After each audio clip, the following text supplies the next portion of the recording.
Hello, Archie Dunlop here with Talking Astrology with Archie on Thursday, June the 27th, 2024. Do you need astrology to predict the future? Well, in some cases you don't need astrology at all. You can just follow the patterns, and I suppose that is certainly the case, I think, in the case of the United Kingdom. So United Kingdom, there are elections on July the 4th. The two main parties are the Labour Party and the Conservative Party. And we know for sure that the Labour Party is going to win this election with an absolute majority. The pollsters tell us this. We don't have to waste time worrying about astrology. This is going to happen. And I think we probably know pretty much for sure what's going to happen over the next few years, without necessarily having to resort to astrology. So if you look at British history, the Labour Party, which is about to form a government, they have formed governments in the past, and they've had three major successes in the past. Okay, before the Second World War, there were Labour prime ministers. Sorry, there was a Labour prime minister, Ramsay MacDonald. I think that was the only one. But after the Second World War, the Labour won a huge election in 1945. They won an election in 1964, and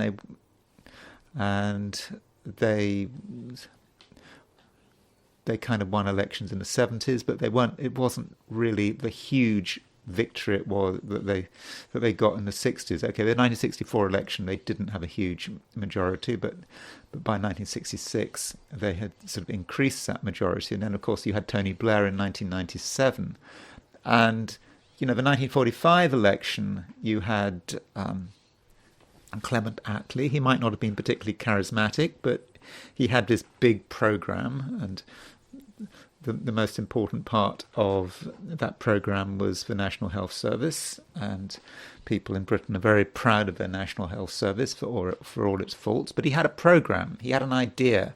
Britain had just had the austerity of the Second World War, and it was time for a change. Then 1964, you had this man, Harold Wilson. Harold Wilson was a Pisces. He was an incredibly talented politician. I think he was an Oxford economist originally. He got a degree in economics from Oxford. He was highly intelligent. It was often said that he had a bedside manner, that he could just calm people down, and people trusted him. And so that was Harold Wilson. And then we had Tony Blair. Again, whatever you think of Tony Blair, he was very charismatic, and people were sick of the Tories in 1997, and so that made sense. Harold Wilson, in 1964, people were getting sick of the Tories in 1964. So past three elections, you had talented leaders, talented Labour. To the past three times Labour got into power in a major way, you had talented leaders, charismatic. Okay, Attlee may not have been charismatic, but he had a definite program. But this time round, we've got Keir Starmer. Keir Starmer just doesn't have the magic that other successful Labour leaders had, and plus, there's no optimism. We don't get a sense of turning over a new leaf, that it's a brand new future. 1997, the sort of the anthem of the Labour Party, with something like things are going to get better. There's no real sense of that. So I think you can predict, without using astrology, that this Labour government, which I assume that Keir Starmer will become Prime Minister on July the 5th, it's not going to get anywhere. And another prediction that you can make, if you look at British politics, relates to the Conservative Party. People always write the Conservative Party off. This time round, if you read what people are saying the Conservative Party is doomed.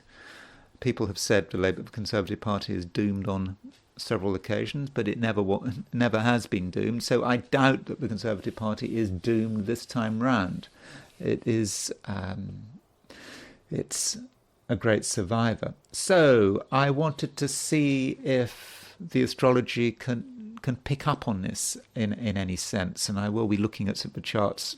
One chart of the Labour Party going back to 1900, two charts for the Conservative Party. There was a chart we can take back to 1834 with something called the Tamworth Manifesto, and then there's a chart from 1912. But I do want to look at a couple of other things. I want to have another look at the attacks in Dagestan and the Crimean beach, the Crimean beach attack. There was an important thing that I rather missed, and one of my commenters, B. Davis, pointed out that I'd missed something, and I wanted to quickly look at that. And another thing is that today is the 30th anniversary of a nerve gas attack in Japan.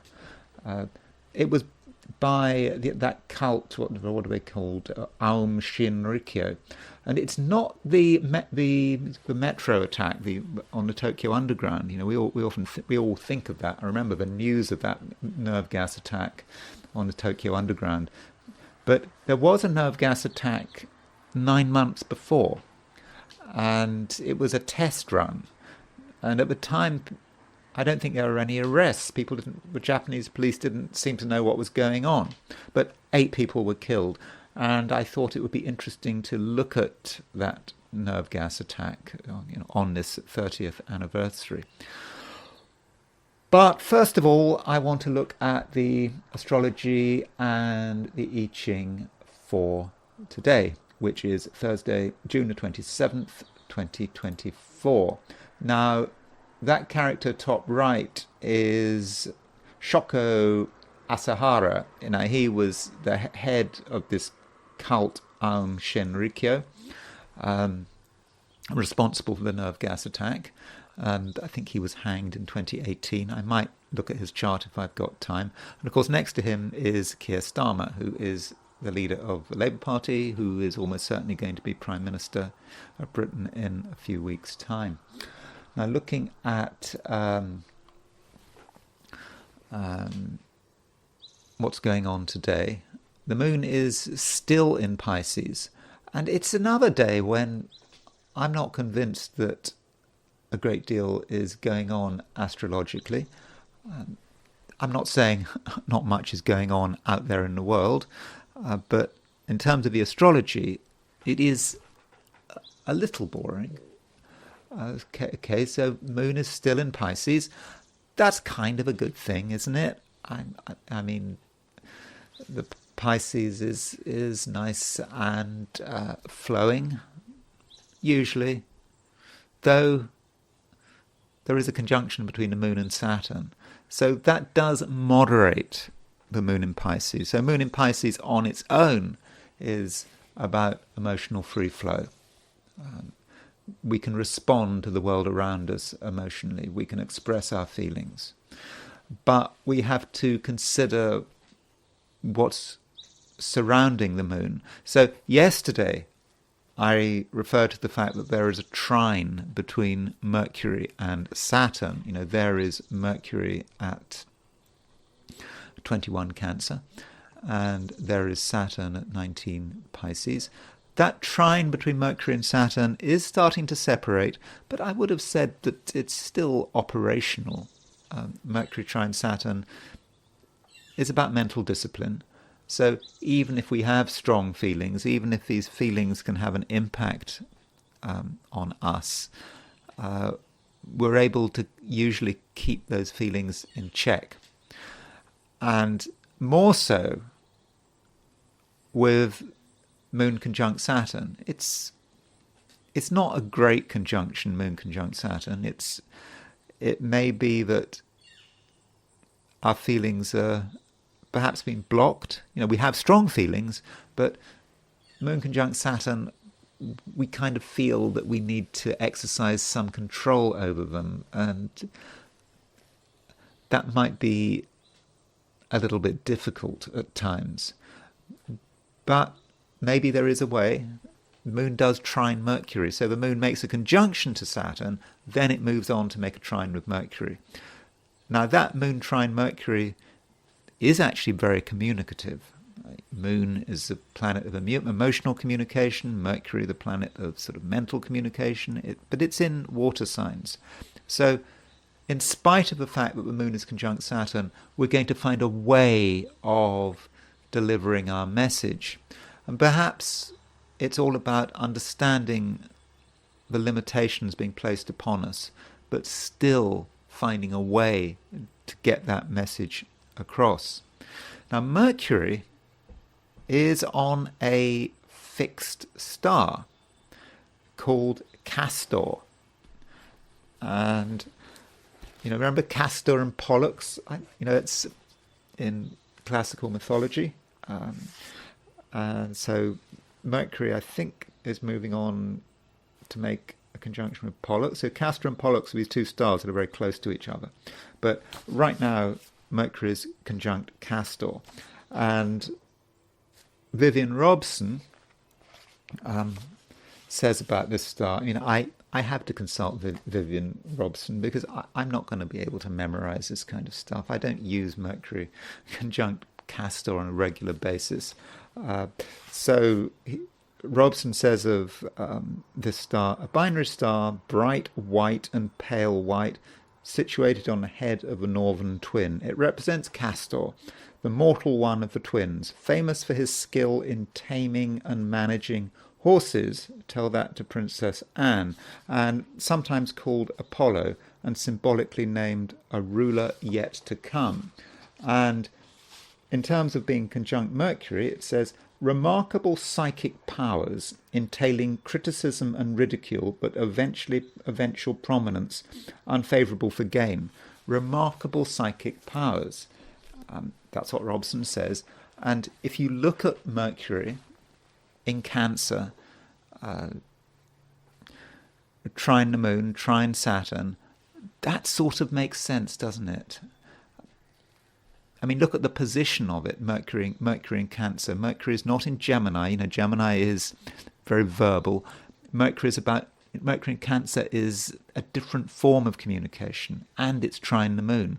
So I think with that moon trine Mercury, maybe many of us will find that our psychic abilities are a lot better than usual, though we do need to be careful because Mercury is aspecting the Mars-Neptune midpoint. So, there's Mars. You can see Mars. Where's Mars? There's Neptune. There's Mars. So the Mars-Neptune midpoint is going to be around. It will be around 20 Aries. So there you can see Mercury is making a square to the Mars-Neptune midpoint. Mars-Neptune, sure, it can be about psychic abilities, but it can also be about putting our mental energies into the wrong areas or getting attracted to things that, strictly speaking, we should be avoiding. We had to be a little careful with that Mercury on the Mars-Neptune midpoint. So just because we can use our psychic powers to pick up what's going on around us, it just may be the case that we get some of a picture, but not the whole picture. And important details can get confused. Turning to the heliocentric picture, I'm not expecting a great deal, except for the fact that the Earth is chasing Mars. It's getting closer. But I suppose the thing is that Mars is moving quite fast, not as fast as Earth, but it does mean that it's taking a long time for this square between the Earth and Mars to close.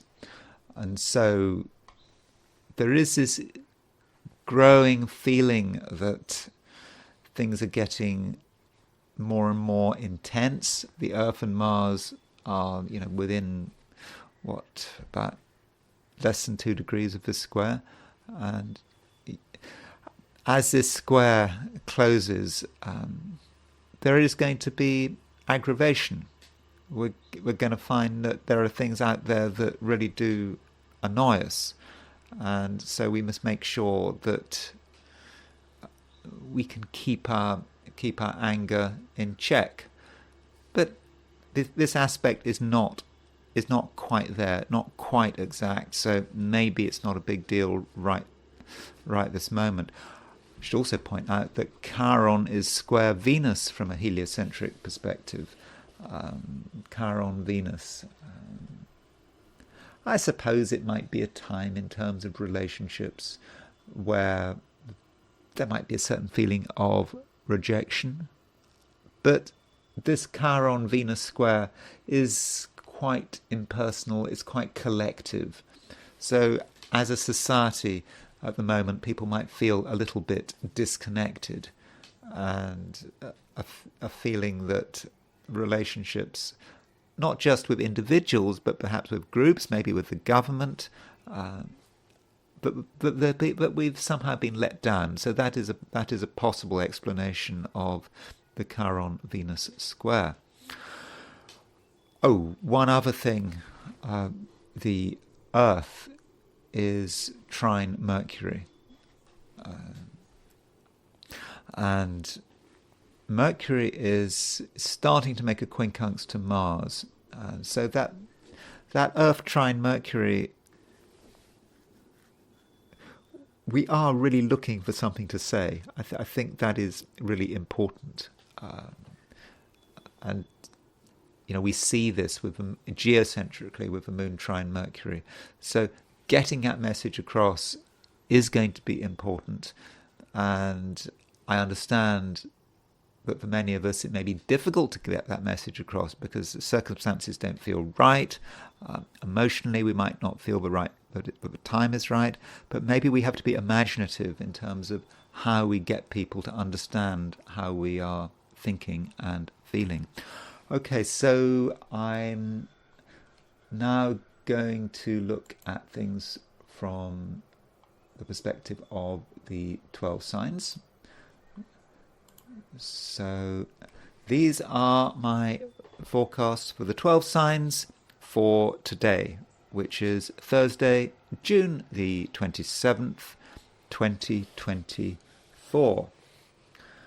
Aries, you still have quite a focused view of the world. I mean, I think there has been focus over the last few days, but that focus has been very realistic. You've seen the world for what it really is, and in some respects it's not great.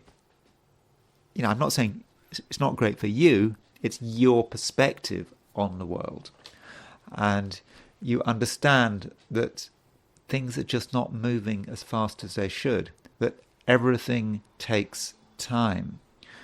And for an Aries, this is perhaps a difficult position to be in, because if you're typical of your sign, you want action. But I kind of think that you understand it all. You're not so bothered anymore. It's okay to wait. Soon enough things will change. Moon is in Pisces now, so tomorrow Moon will be in your sign. So there is going to be a big change tomorrow, I think.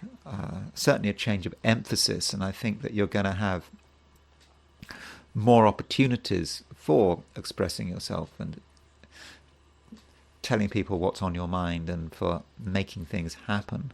But right now, you understand that you have to be subtle.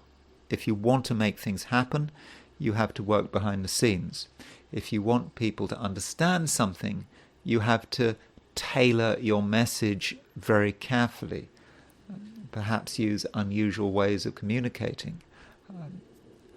Perhaps making assumptions that other people can maybe read your body language, have the subtlety to pick up on your feelings. I mean, I think in most cases, you can be successful. Not all cases, but I suppose if you're dealing with people who are particularly thick-skinned and obtuse, it may be difficult to get that message across. They might not see the signals, but I think in most cases it should be okay. And as far as your general preferences are concerned, I think you're going to be happiest when you are working behind the scenes. That is where you are most comfortable. Now, I'm not going to completely dismiss your social skills, because there is an important aspect starting to form, and that is a sextile between Venus and Mars. Now, you can see that today, Venus is at 1247 Cancer, Mars is at 1333 Taurus. So Venus is closing on Mars. And so Venus is a planet of relationships. And with Venus getting close to Mars, your social skills are starting to improve quite markedly. Now, they may not be obvious, especially now when you're not really in the mood for wide-scale socializing. But if you are in other people's company, you increasingly know how to behave and you know what to do. And in many cases, it just may be putting people at their ease. Aries has a reputation for being very abrupt, but I think at the moment you're not really abrupt at all. You can help people to relax, and you can just give them a groundedness and a certainty which I think that they will respond to very well. So do take advantage of that, and if it's important to get in touch with someone or to reassure them, then I think you'll do a really good job. Taurus. I just was talking to Aries, and I mentioned to Aries that Venus is making a sextile to Mars.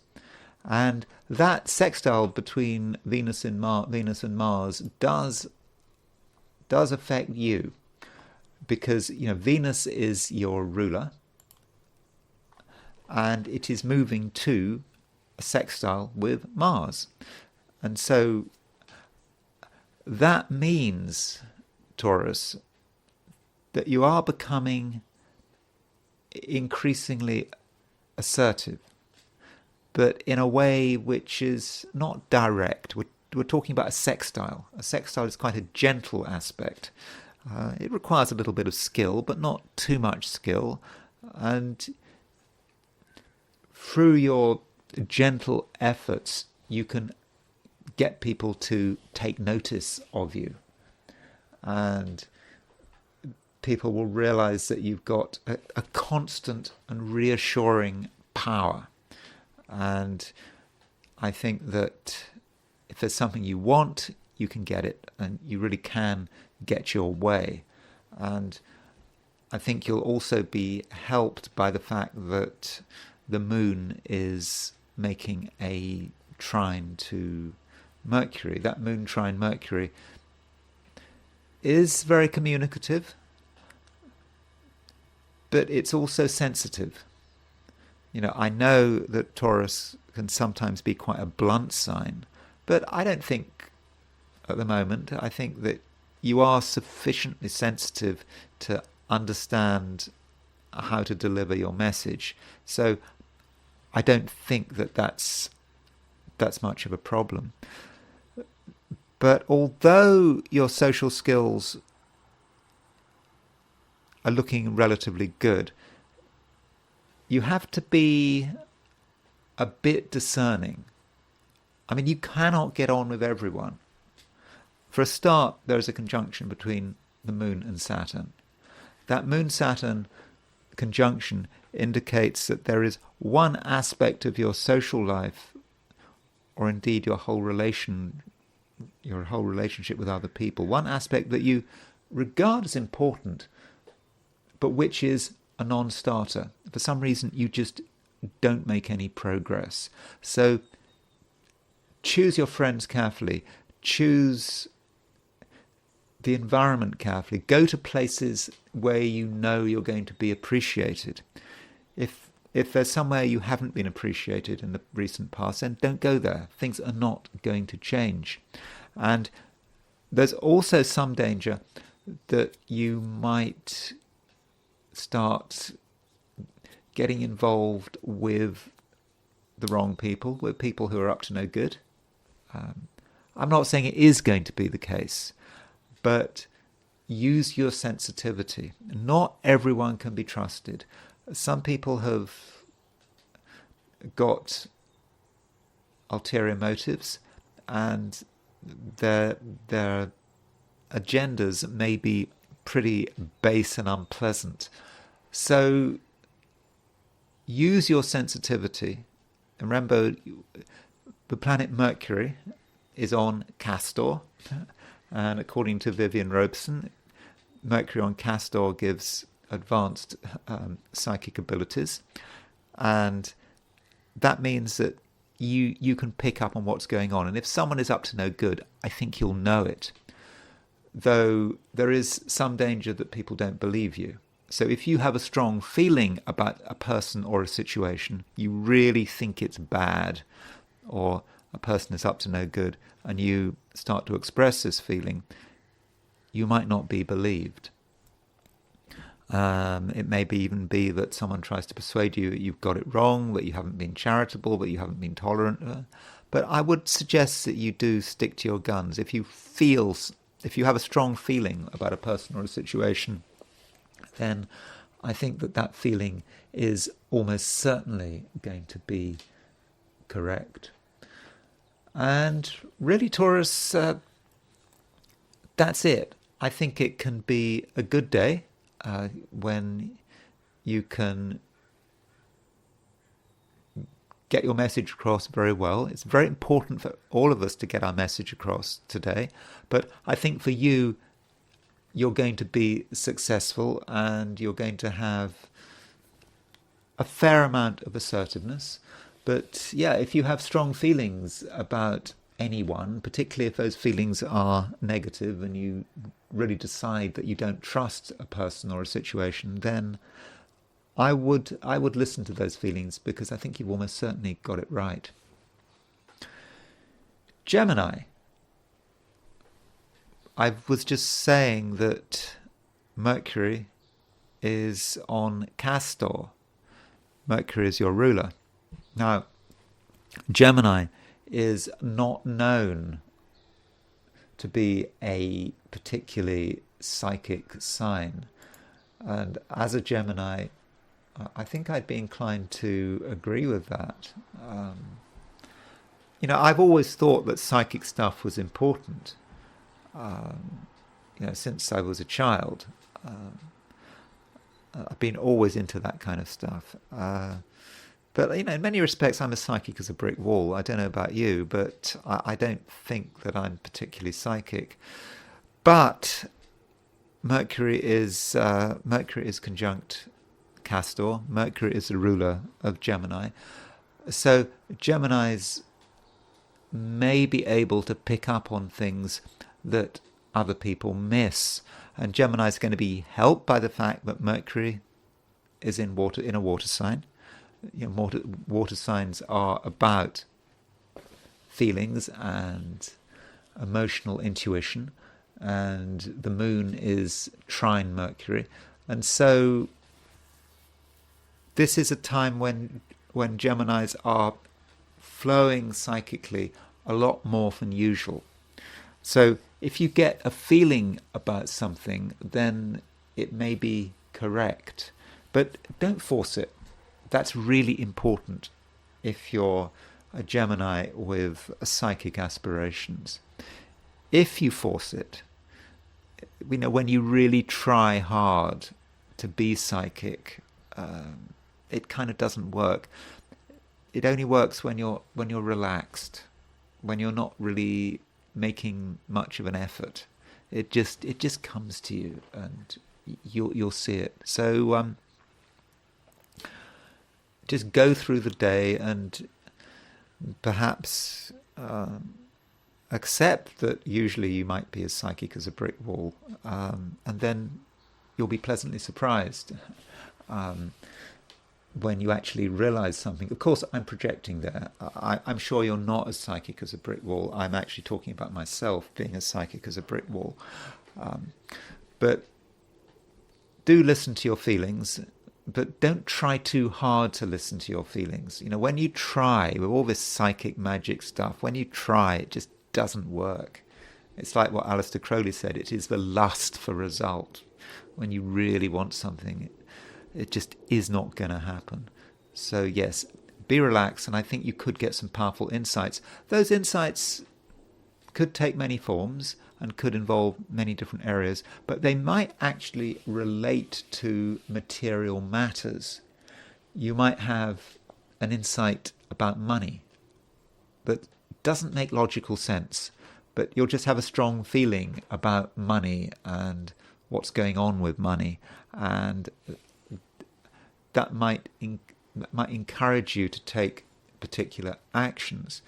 Now, when it comes to money, I always have to emphasize this channel is for entertainment purposes only. I'm not giving financial advice, but you just might get an insight about money or someone else and money and what they're doing with money, and this insight could be 100% correct. Now, if you do get that insight, don't jump to conclusions. You need to double check it. You need to make absolutely sure that you haven't deluded yourself. But if you can try to confirm your psychic insight about money, I think you might be surprised that you might have really got something right. Now, the moon at the moment is moving through Pisces, is making a conjunction to Saturn, and you know, when you think of moon conjunct Saturn, you think, well, that's quite a grim influence.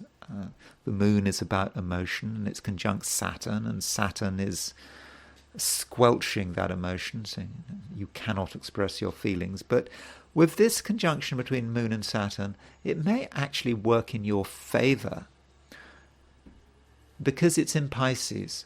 You know, Pisces, from a Gemini perspective, is a high-profile sign. It's very visible, and it can often relate to your social status, to your career, to business, if that's relevant, and you will just know what needs to be done, and you will actually have a certain toughness, just a realization that you need to work hard and that key details must not be ignored. And that moon conjunct Saturn receives a trine, or is in trine to Mercury, which is of course your ruler.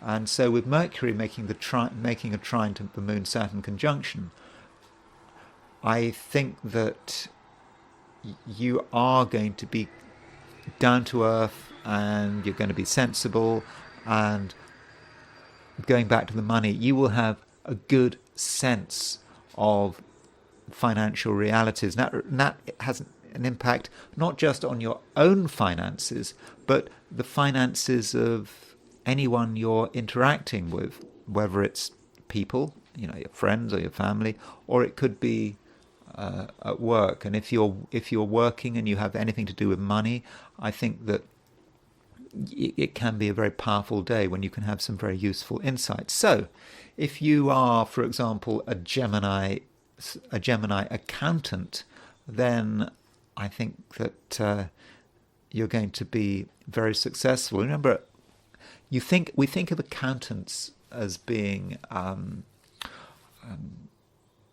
very focused on the material details, but there is a sensitivity to being a good accountant. I mean, my father was an accountant, and he was a very good accountant, I think. Yeah, he was a very good accountant, and he was a Scorpio. And I that kind of fits, doesn't it? A Scorpio being able to really get to the bottom of things, just having an intuitive understanding of the way figures worked, or the way, behind the numbers. And of course, those were the days before spreadsheets. He just had a natural understanding of it all in that Scorpio way. And I know you're not a Scorpio, you're a Gemini, but just remember that financial success often requires powerful feelings, and so that is something to bear in mind today. Cancer. Moon is still in Pisces, and Pisces is a water sign, and the moon is making a trine to Mercury, and Mercury is in Cancer. And I do think that this is pretty good. I think that Cancer, you're going to feel that things are really flowing, and things are moving, and you have at the same time access to higher information. So Moon trine Mercury. Mercury is conjunct this fixed star Castor. According to Vivian Robson, Castor is connected with psychic ability, and perhaps ability in general. And so you are getting lots and lots of information, and this information, I think, is helping to move you forward. It could be about your purpose. What are you supposed to be doing right now? What is your short-term destiny? How do your current actions fit into a broader philosophy? All of this information is available to you, Cancer. And I think that you can act in a way that is absolutely correct. And it's important, though, that you are open-minded. You have a lot of the facts, you have a lot of the information, but you don't have it all. There are some things you don't know and you don't understand.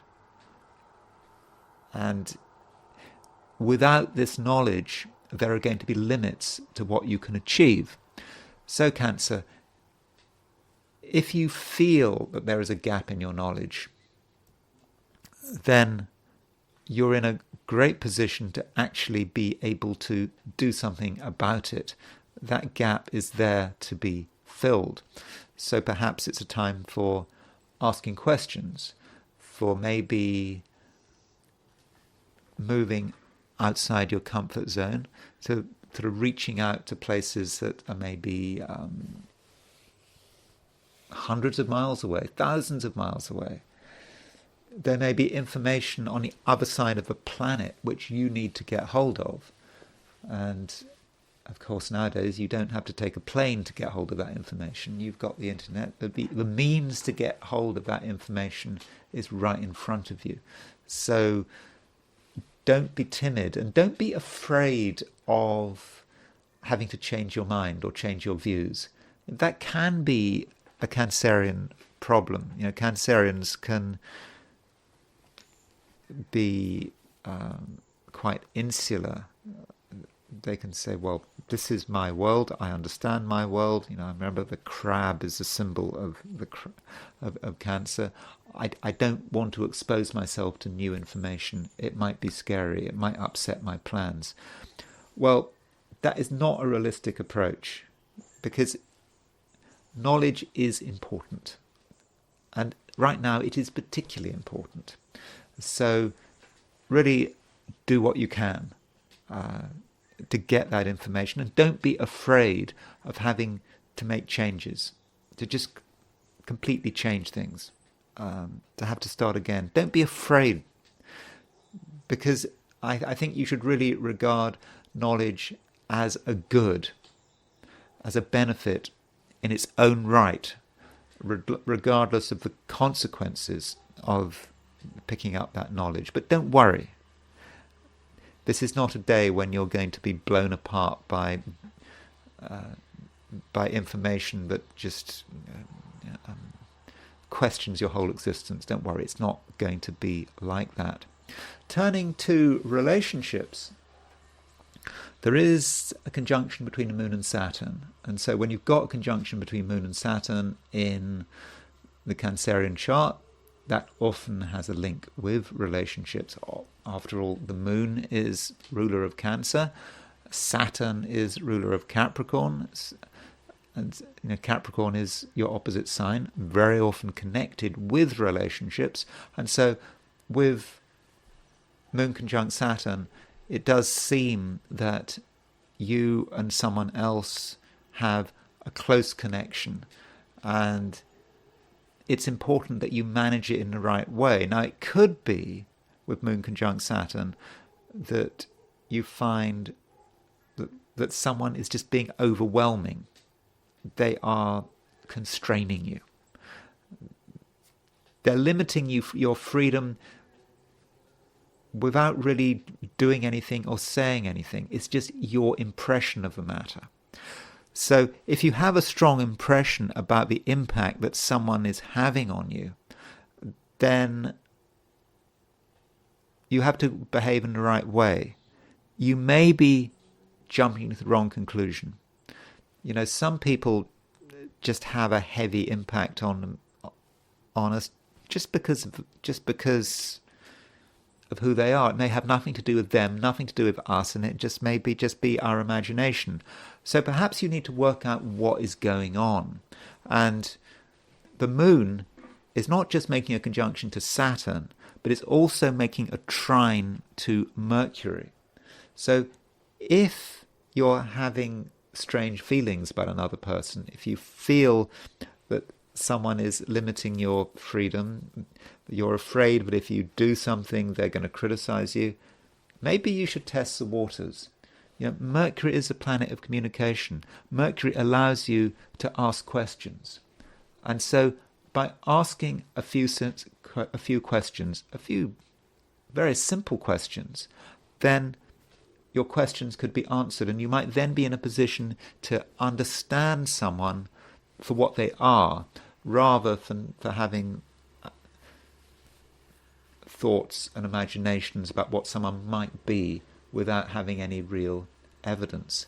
And it's another case where knowledge is a good thing.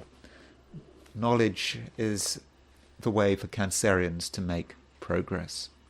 At least today it is. Leo, you certainly want things to happen. You're just feeling a little bored, a little restless, and you want action. The question is, can you get action? That's the problem. I think that on your own, you're possibly not really in a position to make things happen. You don't have the strength, and at the same time, I don't think you really have the motivation.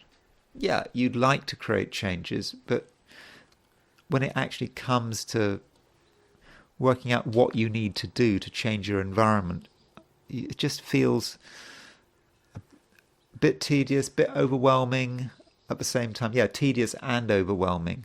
And as a result, you can say, well, actually, you can't be bothered, but still, you do want things to happen.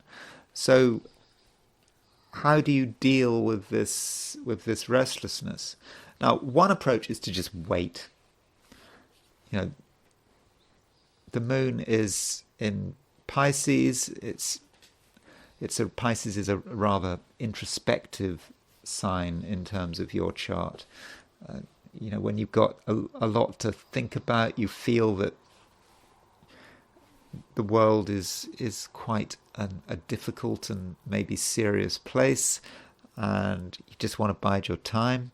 But sooner or later, the Moon will go into Aries. In fact, the Moon goes into Aries tomorrow, and that is immediately going to create a change. The Moon will not just go into Aries, it will start making a sextile aspect to Jupiter.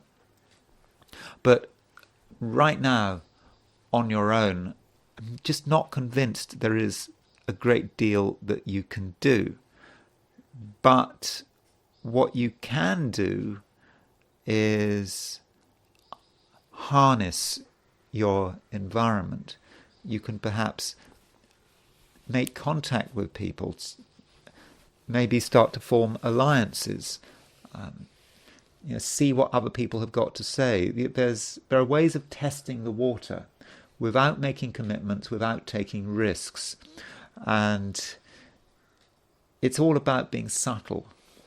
Leo is not a particularly subtle sign. There are ways Leo likes to operate, and getting attention does matter. But at the moment, it's probably a time when you just don't want to be centre stage. And instead, you want to do things in a way that just isn't noticed. Most people won't notice, but I think subtle communications with another person can actually be very useful. I think that people will understand that you've got something to say, and you will be preparing the ground for future advances. And I think that is especially the case when it comes to your working life, if you happen to be working. If you happen to be working, then you are at the moment actually quite ambitious, and you want things to happen. But at the same time, in order to make things happen, you need to get support. And perhaps recently that support hasn't been forthcoming, but things are changing, and people are listening to you, and your efforts are not going unnoticed. Now, you might think that your efforts are going unnoticed, but they're not. And it's not just your efforts in your working life, because I understand many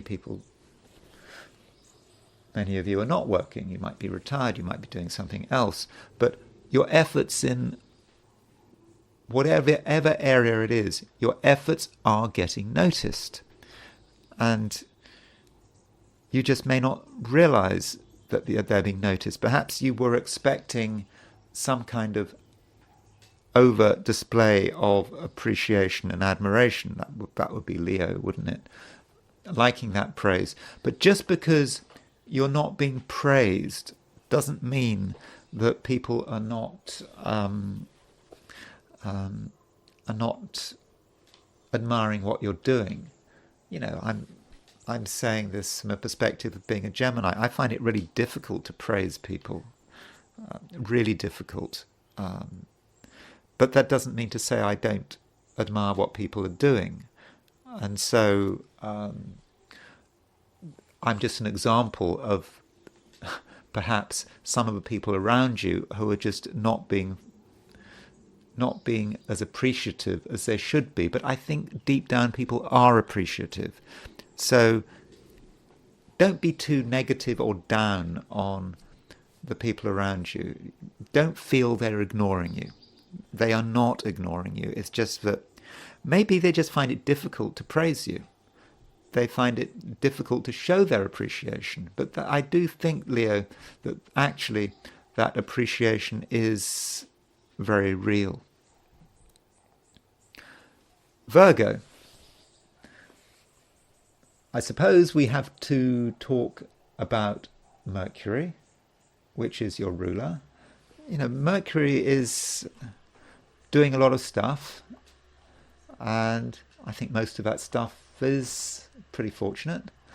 For one thing, Mercury is conjunct Castor, the fixed star, which I've been talking a fair amount about. So according to Vivian Robson, Castor is a star that's often connected with psychic ability and talents in general.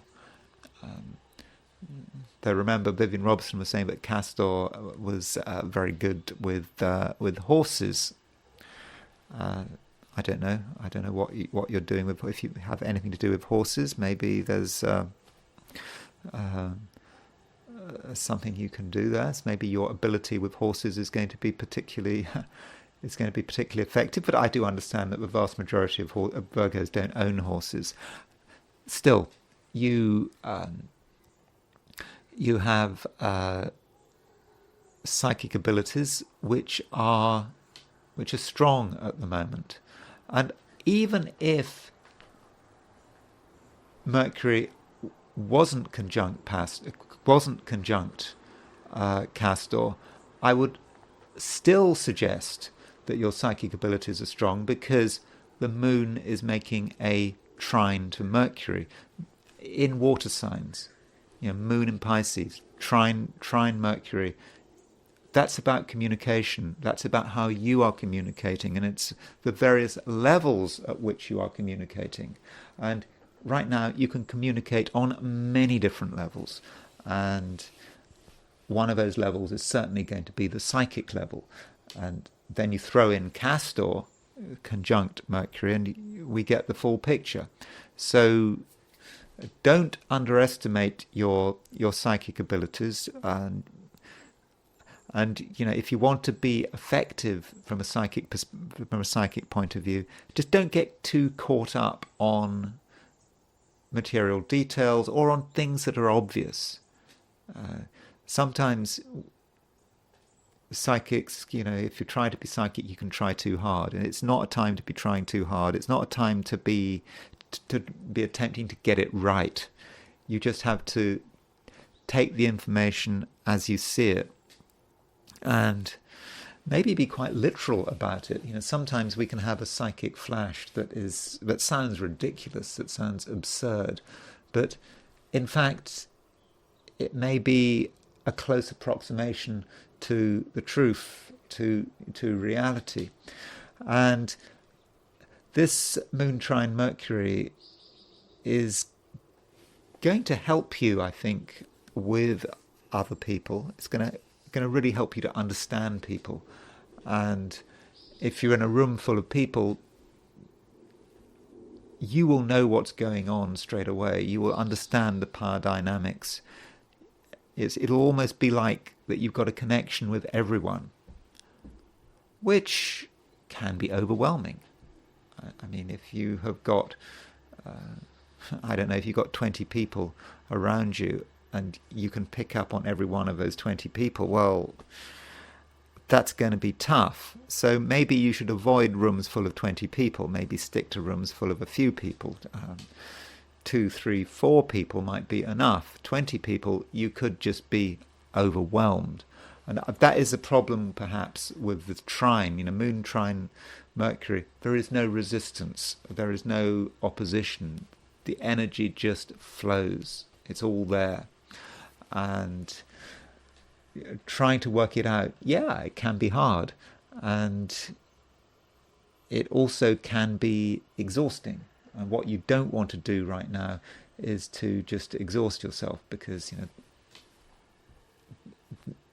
that can happen, especially on a day like this when there is so much emotion flying around. And I suppose I need to give a bit of a warning about Mercury. Although Mercury is well placed and it's nice to have that trine to the moon, there is some danger that in one area you get the wrong impression. You decide that something is important, that something is worth following up, when in fact it might be very dangerous to follow it up. And I think you'll know the danger if you're aware of the motivation behind the danger. If you are motivated today by curiosity, then your alarm bells should be ringing. Curiosity is not a good emotion today. Curiosity killed the Virgo. Okay, not literally, but your curiosity could lead you into areas that are not healthy. So take things as they are, and don't find yourself doing something or following something that you weren't planning on doing. It's about gathering information. It's not actually about taking the initiative, even if it seems fascinating. Indeed, the more fascinating something is, the more wary you should be. Libra, there is a bit of work to be done. Something you probably don't want to do, but I think it would nonetheless be a good idea to get it out of the way as soon as possible. It's an obligation.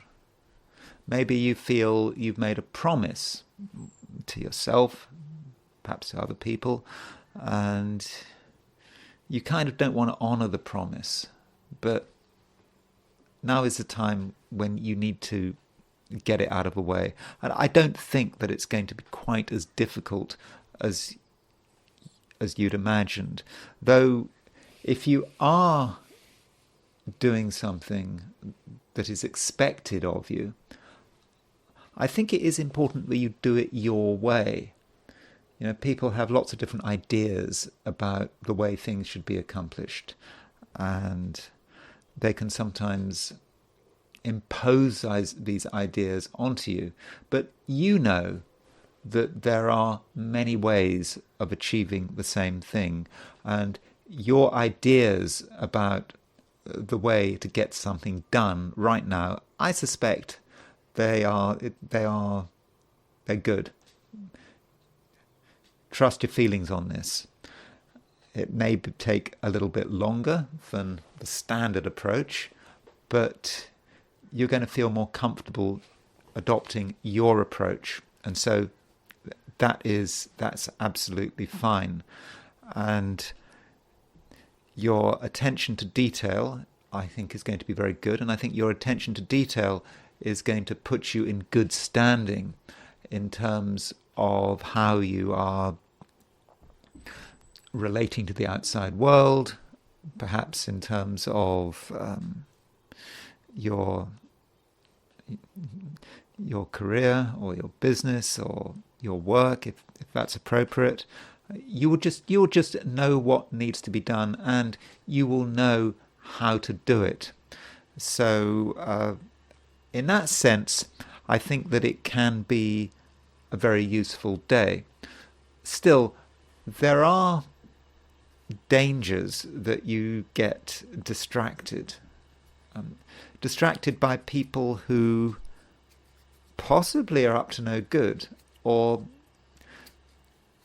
they want things that aren't really in your interests. So at the beginning of the day, perhaps you need to consider, who are you going to be mixing with? Which people are going to be important? And have a plan. And if someone turns up that you weren't expecting, or someone does something that seems a bit odd, then I think you have every right to be suspicious. There's nothing wrong with suspicion, especially today when, I think to an extent you may be attracting undesirable elements. More than usual. I don't want to exaggerate, and I certainly don't want to scare you. So another thing going on today is that Venus is starting to make a sextile to Mars. The aspect is not exact, but you are starting to feel it. It's less than a degree, to the sextile of Mars. And I think that this sextile to Mars does make you quite strong, and it does allow you to stand up for yourself. So I've just been talking about undesirable elements. So if you have to deal with undesirable elements, I think that you will know how to look after yourself, and you will be able to bring to bear the full force of your personality to put these undesirable elements into check. And this Venus sextile Mars, yes, it has a defensive element to it, But it can also be about relationships. Venus is your ruler. Mars is ruler of Aries, which is your opposite sign. So, Aries, the opposite sign, has a big connection with relationships in the Libran chart. So, with Venus sextile Mars, it does seem that you and another person can have a very constructive relationship, and you can perhaps focus on a particular task and achieve it. Also, it's about relationships going well. And remember, this Venus sextile Mars is not exact today, it's starting to build up. So if you feel that there's someone you want to ingratiate yourself with, someone you want to get on your side, then now might be a chance to make an impact. And that might require you to make a little bit of effort, because it does seem that there are a couple of people who want to get on with you, but there's something holding them back. And perhaps you need to work out what is holding them back. And through your sensitivity and your subtlety, you should be able to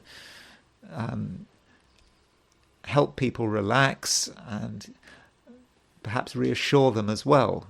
I've talked about perhaps undesirable elements that you might be worried about, but a lot of people out there are not entirely trusting, even if you know them well.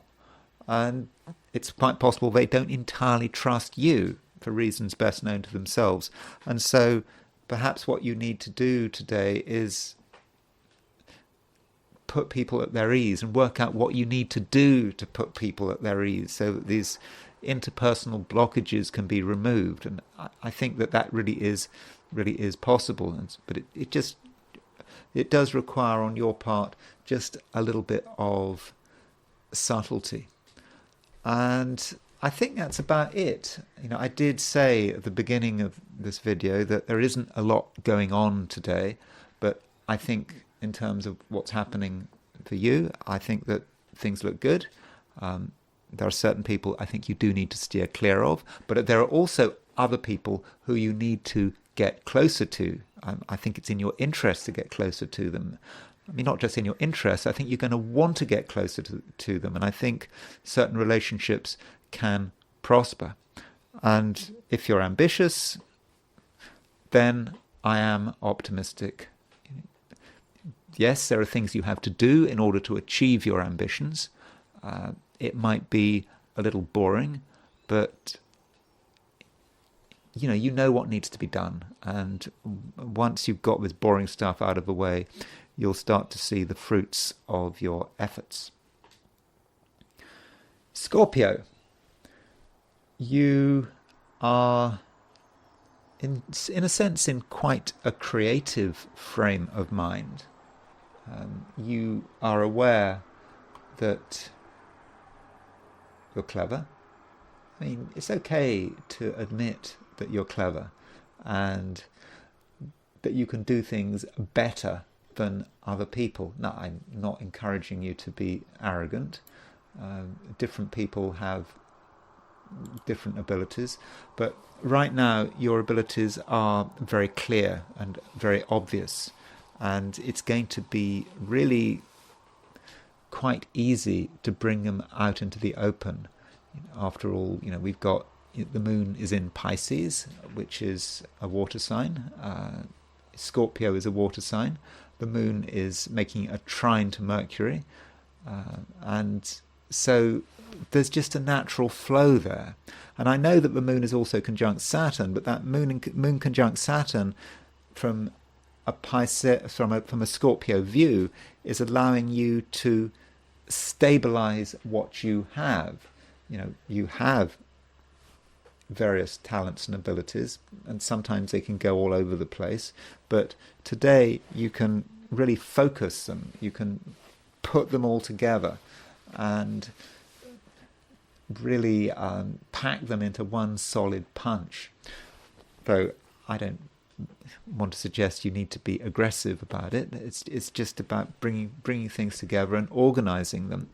And this trine between the moon and Mercury has a direct impact on Scorpio, because moon is in Pisces, a water sign, Mercury is in Cancer, a water sign, and then of course the third water sign is Scorpio, which is your sign. So what could go wrong? One thing that could go wrong, which could spoil the day, might actually be your own negativity. You just might have a negative view about the way things are going to work out. You might be aware of your own talents and your own abilities, but at the same time you might just think, well, what is the point? No one cares. And there's no need to have that kind of concern. And I suppose that also feeds into the fact that there's a conjunction between the moon and Saturn in Pisces. So that conjunction between the moon and Saturn is something of a two-edged sword. On one hand, it certainly gives you discipline, and it allows you to bring together all your abilities, like what I just said, putting it into one big solid punch. On the other hand, moon conjunct Saturn can be about self-doubt.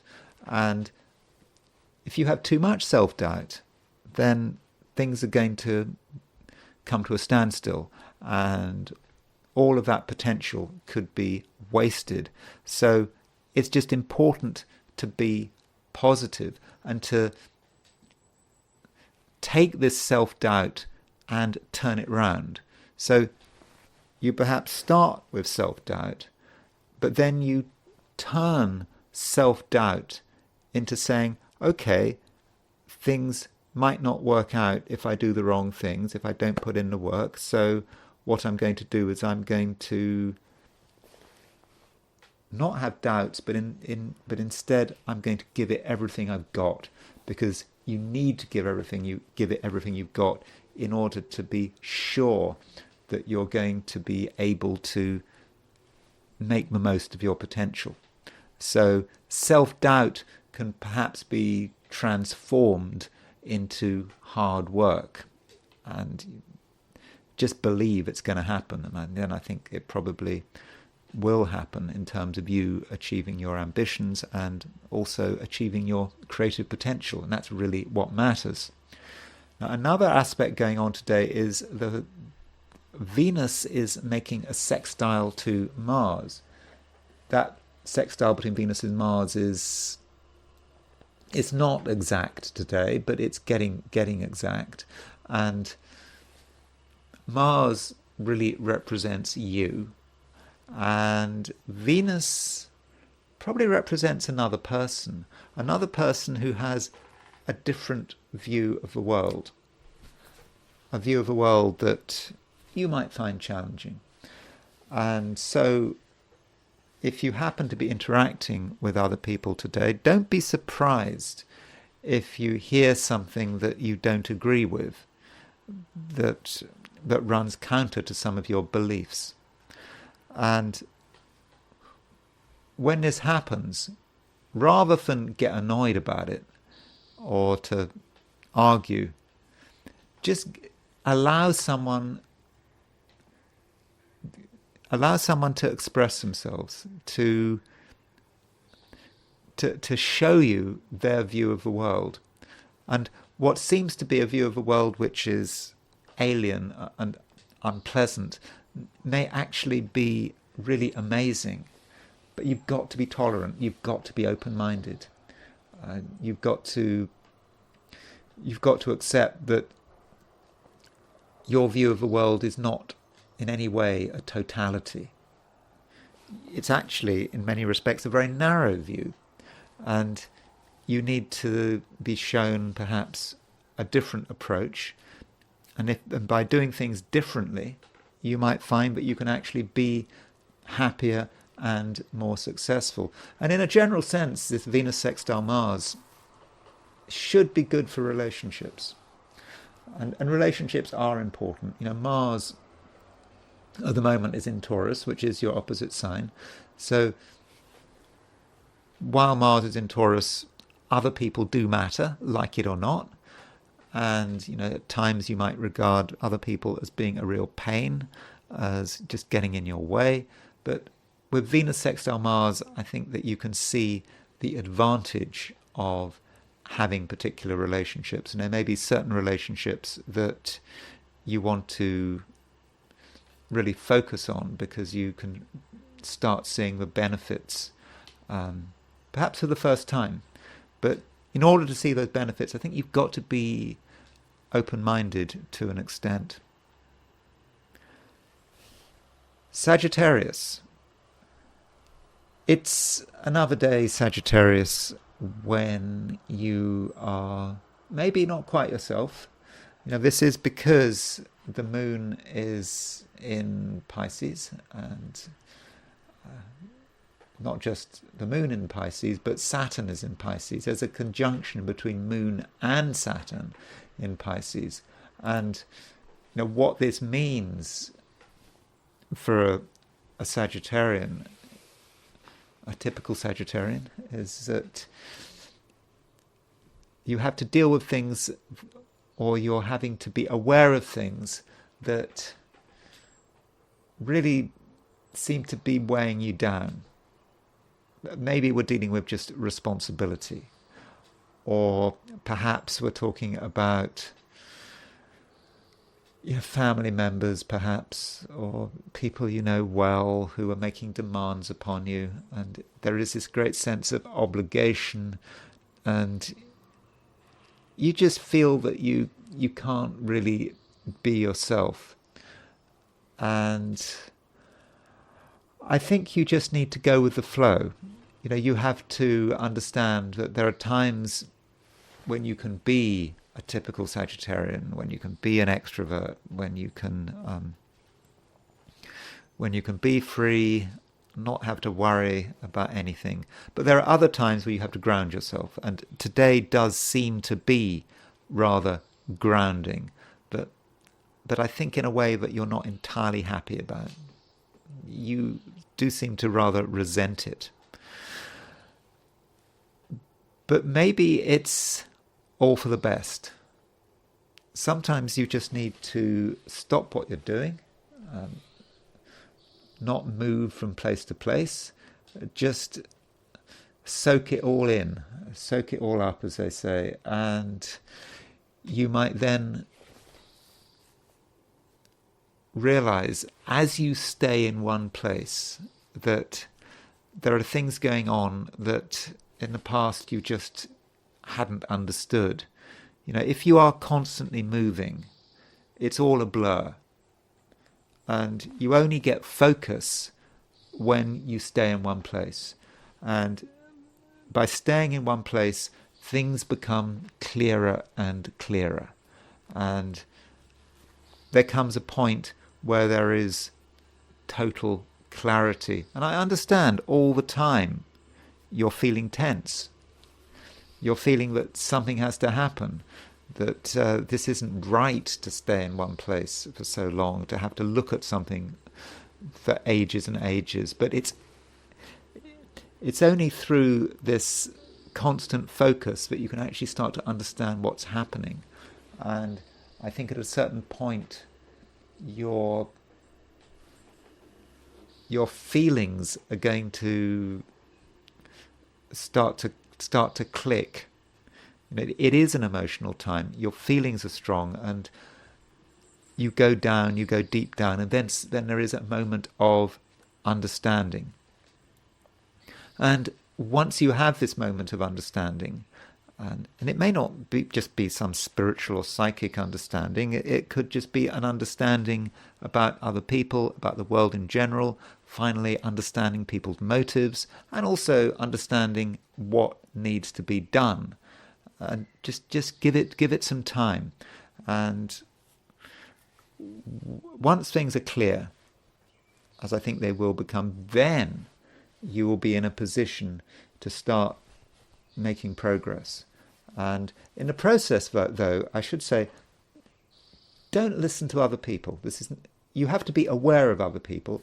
You have to accept that certain people are actually limiting your freedom of action. Accept that, but don't actually listen to what anyone is saying, because I think that many people are just not being very clear. They are probably muddle-minded, muddle-headed. They can't really see things in a way that is at all clear. They may be motivated by their own prejudices and their own emotional issues, and if you were to listen to them, I think that it wouldn't be helpful, and you could be distracted. And worse still, don't do something just because someone tells you to do it. I think people might be putting a bit of pressure on you to do something, but it's unwise unless you have really worked it out for yourself. If you accept people's promptings at face value, then I think things could go wrong very quickly. Capricorn. It's a day when you are in control, when you seem to really understand what's going on, and you can also make things happen.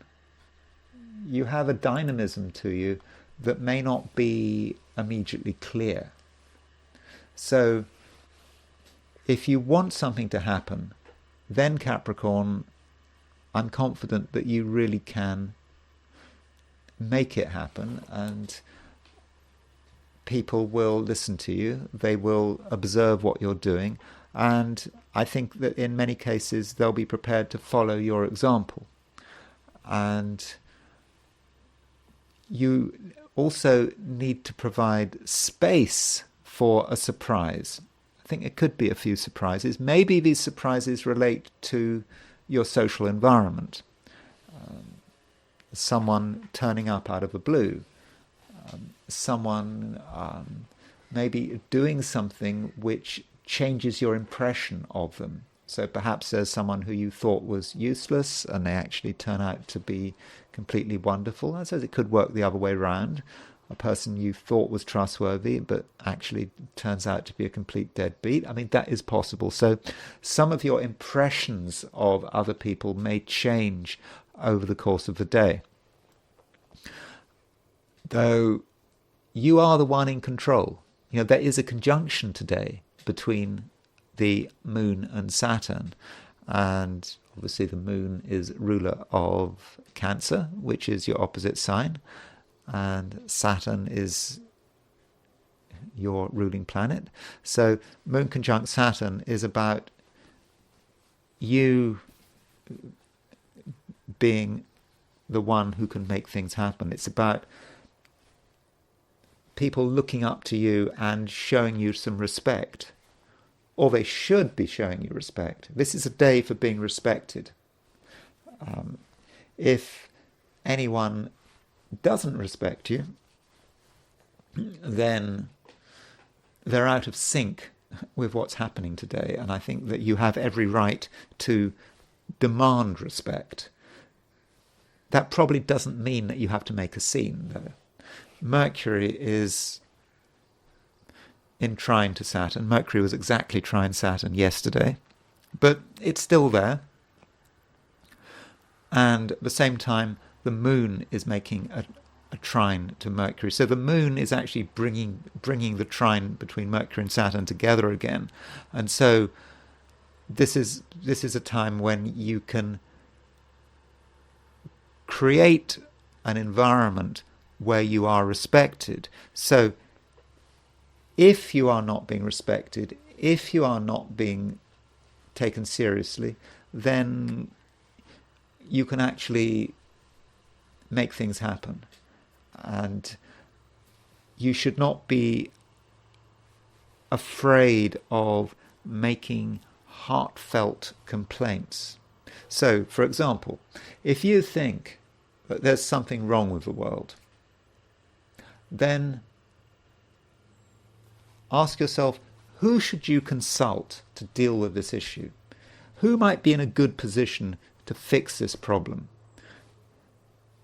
Perhaps because they have an area of expertise that you don't have. So perhaps you get in touch with someone and you tell them everything that's wrong with the world, or everything that's wrong with your part of the world, and you might be actually surprised by the response. You might actually get a sympathetic reception, and you might even find that the person you're talking to actually offers to fix the problem for you. So, Capricorn, it's very important that you have a sense of your own power and a sense of your ability to have an influence.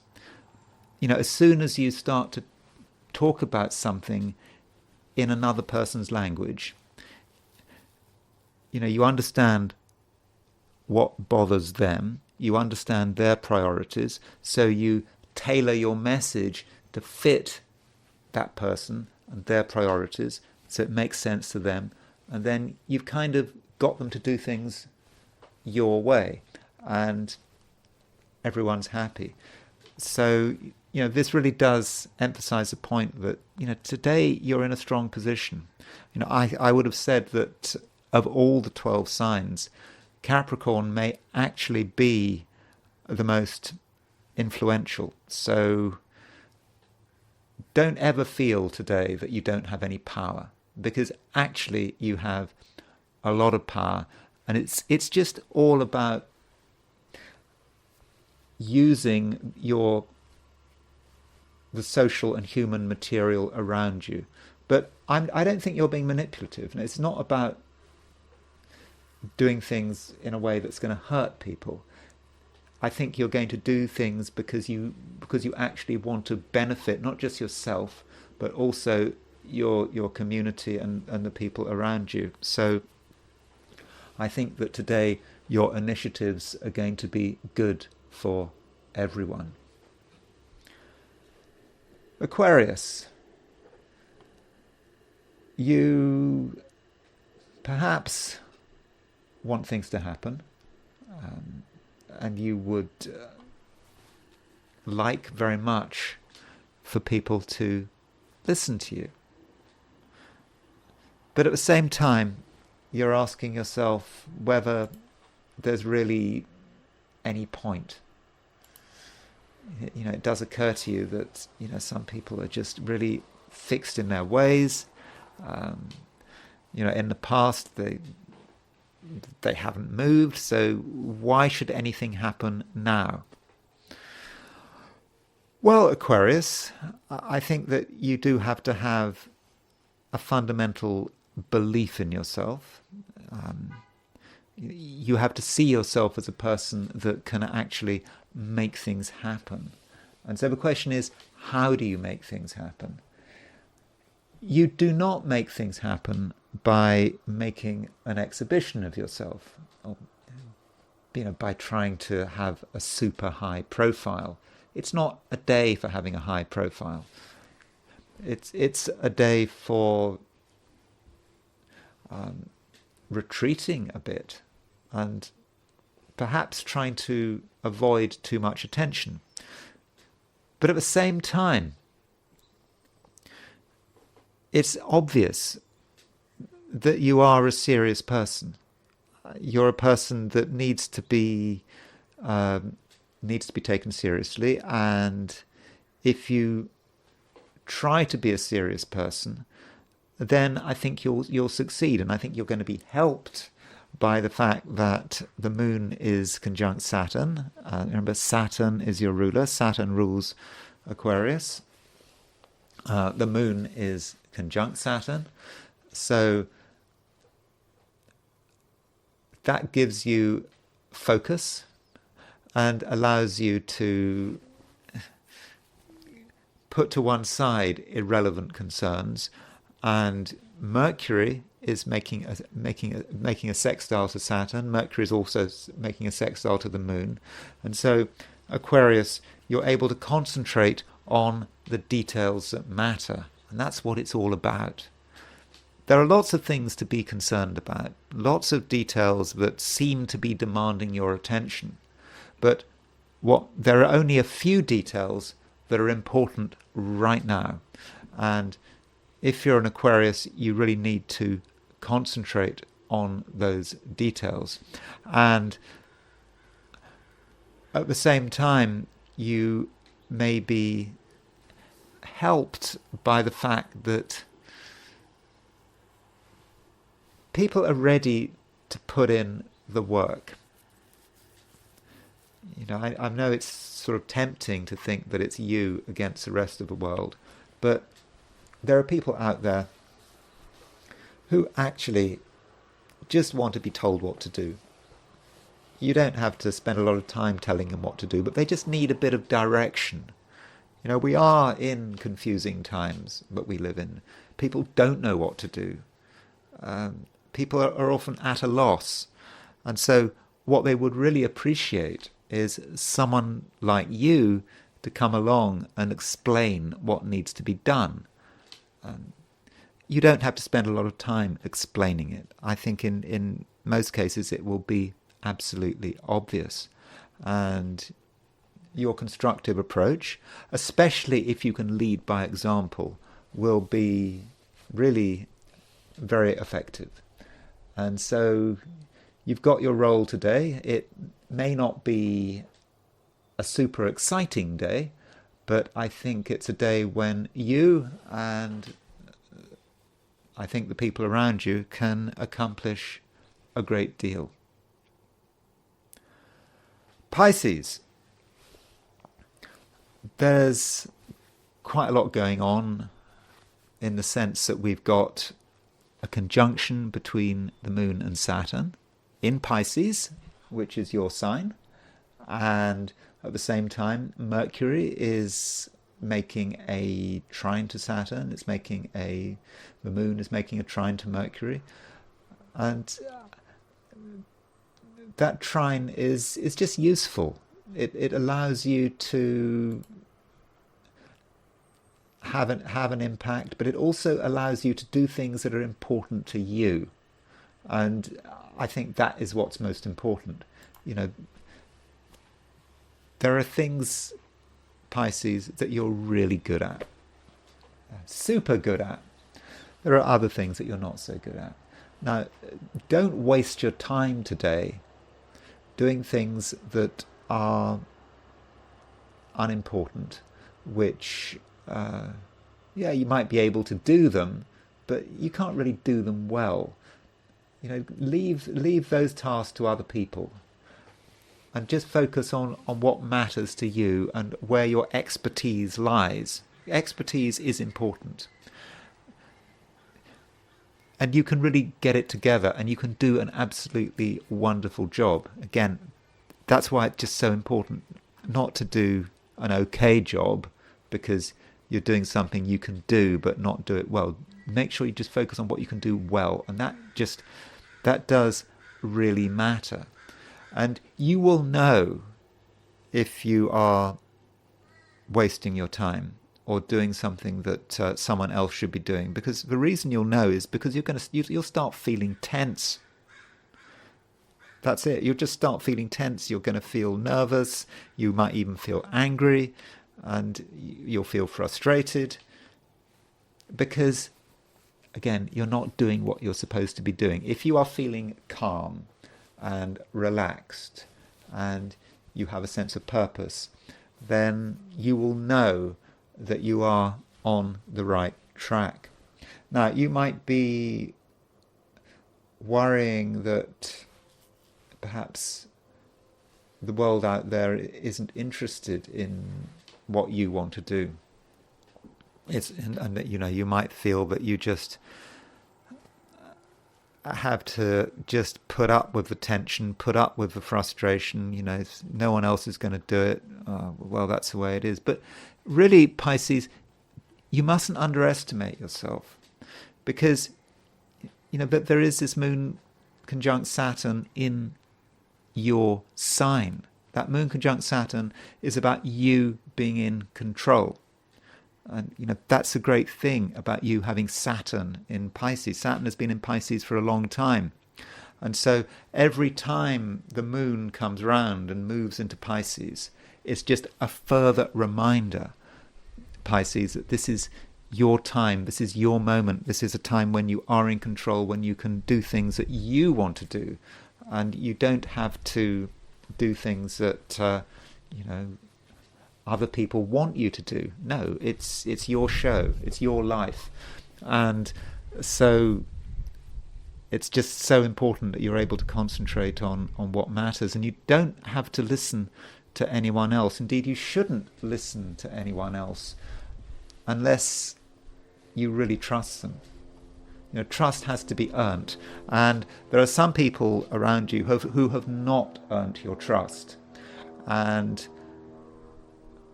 these people might have airs and graces. They might take the view that they can tell you what to do, make suggestions, and you don't have to listen to them.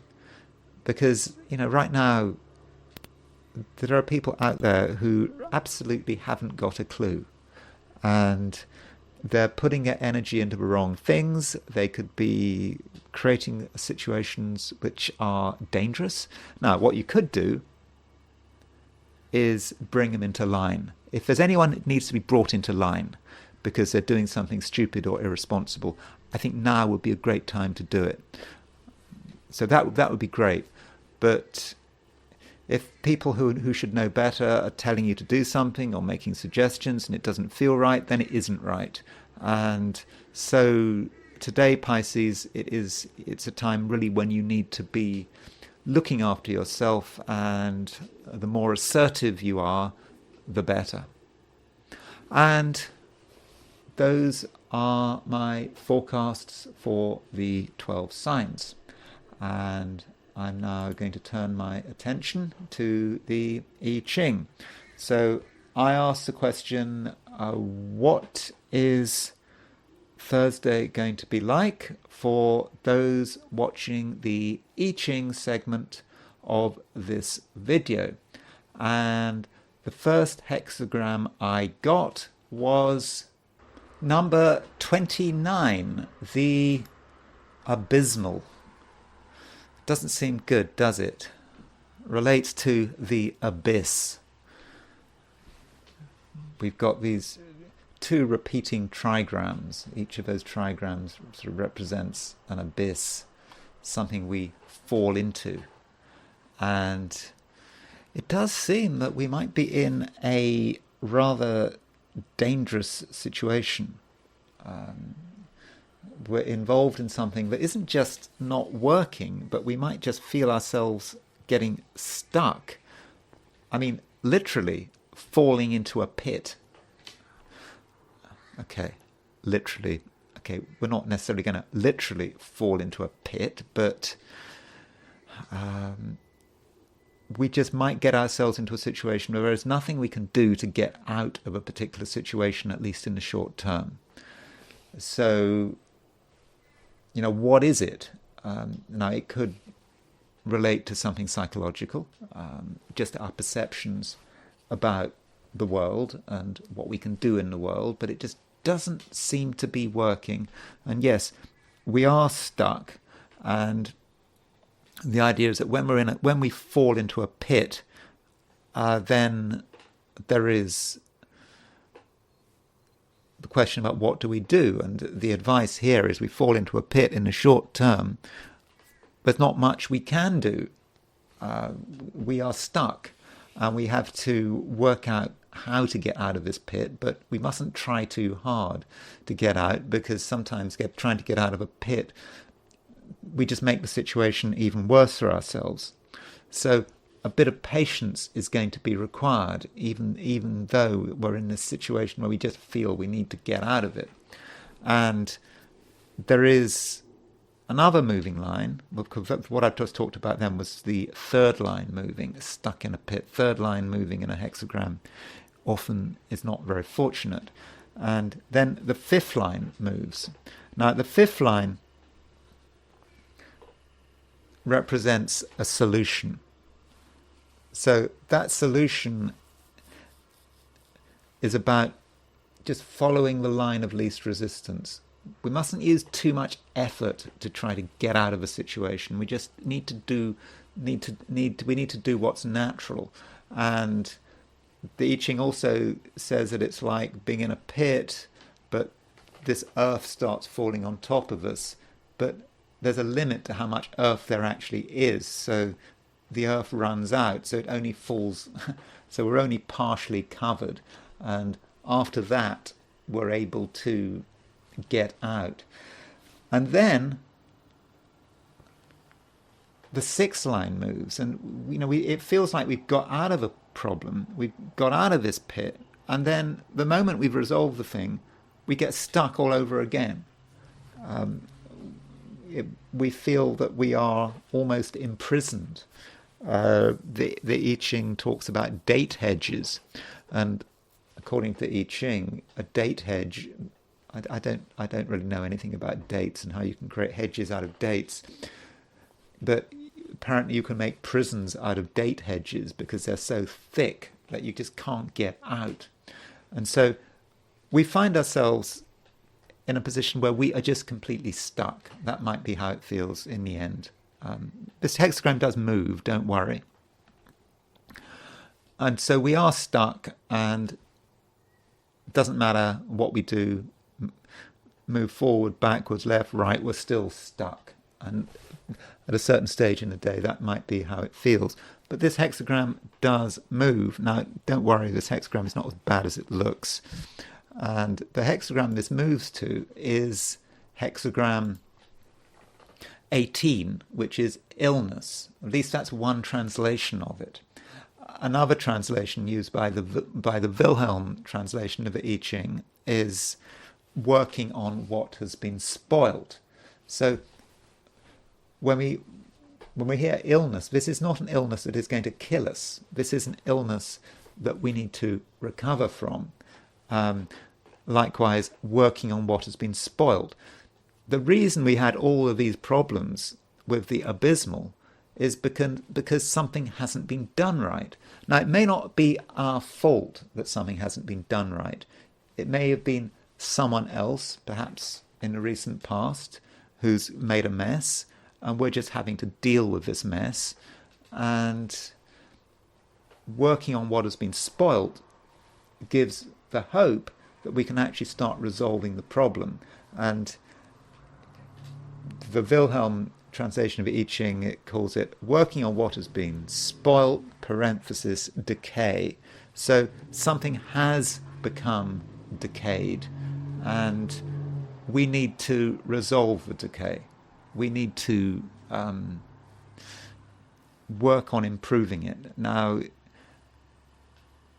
that's going to be tough, but we can do it. Our work has been cut out, yes, cut out for us, but now's the time. So by the end of the day, I think we're moving into a sort of a stage of sort of recovery. And I think we're going to actually understand what the underlying problem really was. That previous hexagram, the abysmal, why were we stuck? Why were things going so badly wrong? And I think we understand it. But understanding on its own is never enough. We actually have to do something about this understanding. We actually have to start working on ourselves, and perhaps working on other people, working on everything that has been holding us back and has been creating this situation where everything was abysmal. But things don't have to be abysmal if we're prepared to put in the work and remove the decay. And now I'm going to go back to the astrology, and I think I'm going to start off by looking at the Dagestan attack. So that was on Sunday. So on Sunday, we had these two events in Russia. We had the Ukrainian attack on the beach in Crimea, and at the same time we had a terrorist attack on a synagogue and a church in Dagestan. And so the question is, what was going on astrologically? I hadn't looked at what was going on in sufficient detail. And as I said, B. Davis had told me that about a particular configuration involving the Sun and Mars, which I quickly wanted to look at because I think it actually describes the event really well. Now, this does involve some midpoints, but it's a very clear midpoint. Let me just show you. Let me just show you what I mean. So here is the Dagestan attack, and you can see that there's Jupiter, 6 Gemini, and it is on the Sun-Mars midpoint. You know, we can see that Sun-Mars midpoint by eye because you can see that Mars is in Taurus, Jupiter's in Gemini, Sun is in Cancer. So you just take the average of the Sun position and the Mars position. So, you know, 10 plus 2 is 12 or 13. So we divide 13 by 2, that's 6.5, and there's Jupiter at 6.5. So Jupiter is exactly on the Sun-Mars midpoint. It's the same for the Crimea attack, the Ukrainian attack on the beach in Crimea. So there's Sun, there's Mars, Jupiter on the Sun-Mars midpoint. So they both have that. So it's always tempting in astrology to see Jupiter as being a benefic, but it's somehow fortunate. And you know, that's how we sort of do astrology to begin with. You know, I remember when I first started doing charts in the 80s, I'd see Jupiter transits, and you know, I tried to be optimistic about it, and I'd tell people how wonderful it would be, and yeah, I would of course get my forecast wrong. It wouldn't happen. Jupiter transits can be so disappointing, can't they? You know, I remember doing someone's chart. One of the first charts I ever did in the 80s, and after the reading, the person said to me, "Oh, well, can you recommend a good astrologer?" It happens. I hope I've improved since then. Anyway, so there's Jupiter. So what does Jupiter actually mean? So Jupiter means something is released. Something comes into being. And so Jupiter on the Sun-Mars midpoint is the release of the full potential of that Sun-Mars conjunction. But it's more than that. And that's why it's always useful to look at the whole midpoint tree. So if we look at the midpoints of this in terms of the 90-degree dial. So let me just look at the 90-degree dial.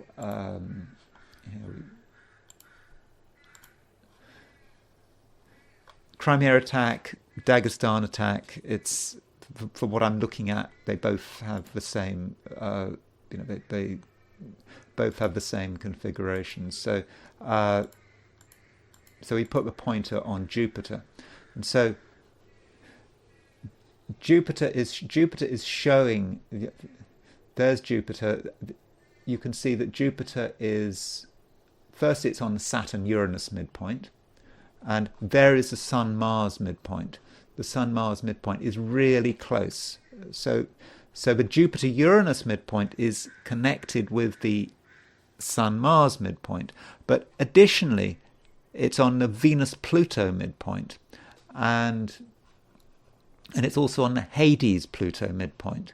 So when you've got the Sun-Mars midpoint connected to the Pluto node midpoint, that starts to give us a broader picture. The Pluto node midpoint, remember what Eberton says, it's a tragic destiny of a large group of people, whether it's the people on the beach in Crimea, who were the victims of this Ukrainian terrorist attack, or whether it was the victims of terrorism in Dagestan. You bring together the Pluto node midpoint with the Sun-Mars midpoint. Sun-Mars, that's the terrorist attack, it's the cluster weapons. the cluster munitions. And then Pluto node is the tragic destiny of this group of people. And then you look at the Hades midpoint. You've got the Pluto Hades midpoint. There's Hades. You can see that. There's the cross there, the cemetery feel to it. And there's the Pluto Hades midpoint. So Jupiter on the Pluto Hades midpoint. Pluto Hades is the execution, perhaps, of a criminal enterprise, a criminal terroristic enterprise, whether it's by the Islamic group in Dagestan or whether it's by the Ukrainians. And then you put Jupiter on it. Jupiter, unfortunately, is kind of a planet of a concept of success. It's kind of successful in terms of causing that destruction. And we can see the midpoints in terms of as a road. Let me just. I know it looks a bit grim. It looks a bit incomprehensible. But let me just show you this in terms of the listing of the midpoints. So. You see, there's Jupiter. So there's Jupiter. There's Jupiter as it's on the 90-degree dial. So don't worry. That's a 633 Gemini. So don't worry too much about these numbers. So there's the Sun Mars midpoint, followed by Jupiter. There's the Pluto node midpoint, and there is the Pluto Hades midpoint. So all of these midpoints are brought together by Jupiter. And so Jupiter is the thing that pops a bubble, that brings everything together. And so thank you, B. Davis, for pointing out that Sun-Mars midpoint. And it really does link into a broader configuration there, which it did affect Russia, both in terms of Dagestan and the beach in Crimea. Now, I want to look at another crime, and that was the nerve gas attack, which took place 30 years ago. So this attack took place, let me make that a bit smaller, in the town of Matsumoto in Japan. And so you had this cult, Om Shinrikyo, who had access to a lot of clever people who knew how to create sarin, and they were annoyed that they wanted to build an office in this area in Matsumoto, and there was a huge petition by the locals. I think 140,000 people signed it, that they didn't want this office or factory to be built, and the cult got really upset about it. So they thought they were going to take their revenge. That was one theory. I think they also, one aim, they also wanted to kill some judges. And additionally, it was a test for another nerve gas attack, which of course took place on the Tokyo Underground 9 months later. So this is a chart for the release of the nerve gas of sarin in Matsumoto 30 years ago today. And I suppose there's Saturn rising. That's kind of what you'd expect with something bad happening. And there's Mars. Now, Mars is at 25, 27 Taurus. So Mars is actually approaching Algol. I don't know how close Algol was at the time. Let me just see, how close was Mars to Algol at the time of that nerve gas attack. Mars was 39 arc minutes from Algol, so Mars was getting close to Algol, and Mars was opposition Pluto. So Mars conjunct Algol, opposition Pluto, was the time when this attack happened, and It's good to look at this chart, because we have to remember that next month, July the 15th, we've got Mars conjunct Uranus conjunct Algol, and so this is what happened 30 years ago. People didn't really know about it at the time. It was only later that it really became big news. And Pluto conjunct the North Node, tragic destiny of a large group of people. So that all sort of fits together. And look at Uranus. So we had Uranus trine Mars on Algol and sextile Pluto. Interestingly, though, in this chart, when you think about nerve gas, you think about Neptune. I mean, Neptune is not as strongly configured as Mars and Uranus. Okay, Neptune is quite close to Uranus. It is sextile with node, but it's not exactly there. But as far as the new moon prior to the event, this is for lunation just before the nerve gas attack, and here Neptune is more prominent because then you've got this is set the new moon. Is it a new moon or is it a full moon? Sorry, it's a full moon just before the attack, and you've got a Uranus-Neptune conjunction on the ascendant. So Neptune is on the ascendant. So that does fit. Oh, and look at Neptune here. Now it's making sense. Mars is close to the IC. Look at Mars and Neptune. At the time of the full moon, Mars was at 22 degrees 31 Taurus. Neptune was at 22 degrees 31 Gemini. So at the time of that full moon, there was an exact Mars-Neptune trine, which was on the angles. Remember, trine is just about things happening easily. They had some refrigeration van, and at, I think, 10:40 on the 27th of June 1994, they released this nerve gas from this refrigeration van, and it was all very easy, and I think 8 people got killed. So that's the chart and the lunation, the previous lunation of the attack on of the nerve gas attack. By the way, here is the horoscope of Shoko Asahara, the guy in charge of the cult, who I think he was hanged 2018. Kind of not surprising he's a Pisces, is he? I mean, that's the kind of thing a Pisces would do, isn't it?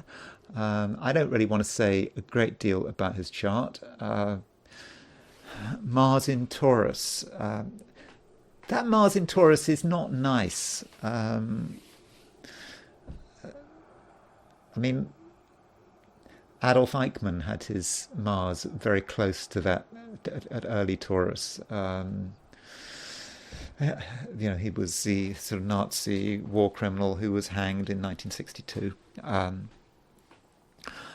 That Mars in Taurus can be quite vindictive. And look at his Mars. He's got Mars opposition Neptune. And I know it's not an exact Mars opposition Neptune, but it kind of fits for someone who is so associated with a nerve gas attack, having Mars opposition Neptune. That's why he was hanged. And Mars square Chiron. I think he was blind. I think he was always blind, or he had problems with his eyesight. Maybe that's Mars square Chiron. But that's how he dealt with this T square, Mars opposition Neptune with Chiron on the T. So that's his chart. I don't really want to say much about it. I don't have a time of birth, so it's difficult to be too precise. Now, I want to very quickly look at British politics, and we have an election coming up, and it's a good idea to look at political parties. And the Labour Party is going to form the government on July almost certainly on July the 5th, and so the Labour Party came into being on February the 27th, 1900. And this is a chart. I don't know precisely what time they came into being. It happened in London. And so this is the Labour Party's chart. It's kind of not surprising, maybe, that it's Pisces. I suppose Pisces, you might say, Pisces represents the humanitarian side of the party. It's the Sun square Jupiter. Jupiter in Sagittarius. Jupiter in Sagittarius is very moral. We need to do the right thing, and you can imagine these people meeting in 1900, wanting to create a more equitable society, and so there is a challenge and the hard work, and Jupiter is kind of opposition Pluto. Jupiter Pluto is about self-improvement, and that is the beginning of the party. So the question is, what is actually going on for the Labour Party right now? I don't find this chart particularly impressive, and there are a few hints there that things may be difficult for them, even though they're about to form a government. They've got Mars at 28 Aquarius, so at some stage Uranus is going to square that Mars, and Uranus will square that Mars. Okay, maybe not this year, but sort of next. So when is Uranus going to square the Labour Party's Mars? That would be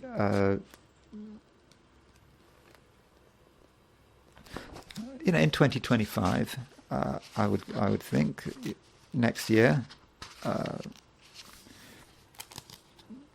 In 2026. So 2025 moving into 2026. Uranus. That's something for the Labour Party to look forward to.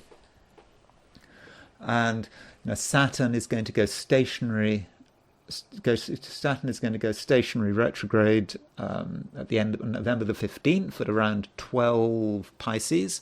So it will go stationary retrograde square Uranus and quite close to the Pluto. And so, I think there is a sense in which the Labour Party might be hitting problems almost to begin with, and I think this is actually shown by its solar arc directions.